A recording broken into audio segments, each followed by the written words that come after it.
ඔබ අපි ඉස්සරහ කඩේ මොනවද ගමු? අර වරෙන් ගිහින් තුන. අප්පාට සිරි කඩේ වහලා බා. වහලානේ. පිටිපස්සෙන් ඇරලා දාන්න බල්ල එන්න ඉඳ. මාමේ. ඔගොල්ලෝ බල් කෙරියක් දෙන්නෝ. ඉදා. මාමා මේ සල්ලි.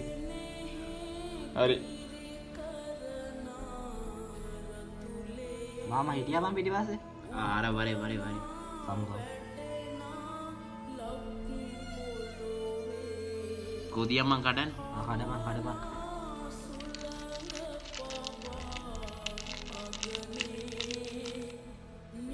ආම්බ එක කෑල්ලක් ගනින් ආ. කොදිය.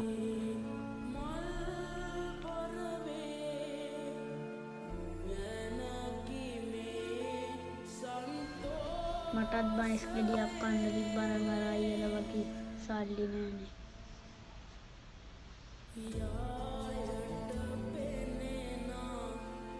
ඒක රායිද බං?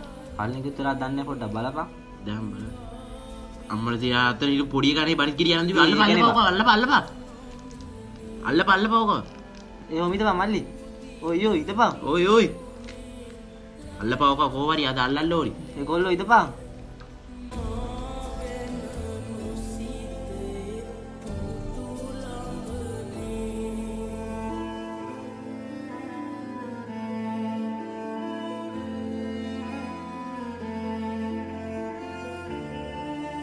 අල්ලපවක. ගනින් උස්සලවක. අනේ අයියා මට මුකුත් කරන්න එපා. අයියා මං හොරෙක් නෙමෙයි. ඔය බල් කෙරියක් දෙවේ බං මල්ලි. ඔබ මූ වෙන හොරේ. ඔබ මෙතන ඉඳාන්කෝ බලන්න. ඒකනේ. අනේ අයියා ඔරේක මම බල් කෙරියක් දෙවේ මොකටද බං? ඔව් බං මූ මේ අතේ තිබ්බ බණි කිරිය උතුරන් දිව්වේ බං. පොඩි කමක් නෙමෙයි බං. ඒකනේ බං. මූ උඹලා අම්මයි තාත්තයි කියලා දීලා තියෙන පොඩි කාලේ මේ හොරකම් කරන්න කියලාද? ඈ? බලහන්කෝ අම්මෝ. ගහන්න පුළුවන්. ගහන්න ඕනේ. ඒක නා බලන්න පොඩි කමටද ගිහින් ඉන්නවනේ පොඩි විදියට. ඔව් බං බලන්න පොඩි කාලේ නම් පොඩි කාලේ ඉඳන් බං. වයස නෙමෙයි බං. වයස නෙමෙයි. පොඩි කමටද වැඩ මුගේ. අතේ තිබ්බ බණ කිය. ඔබ හොරෙක් නෙමෙයි කියන්නේ කොහොමද? අතේ තිබ්බ බණ කිරි උදුරන් දීුවේ. ඒකනේ බං. බලහන්කෝ. නැගිට බං. දීපන් බණ කිරි.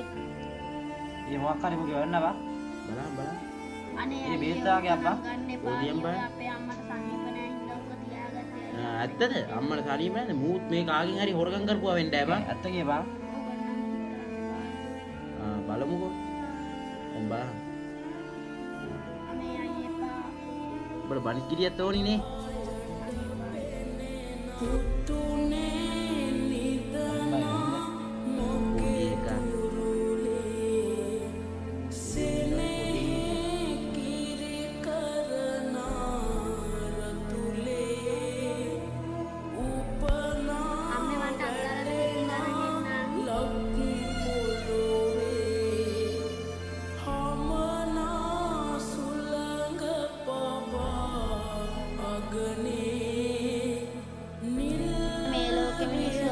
වැරදියට බලන්නේ අපි ජීවත් වෙන්න ඕනේ නේද අම්මේ මේ ලෝකේ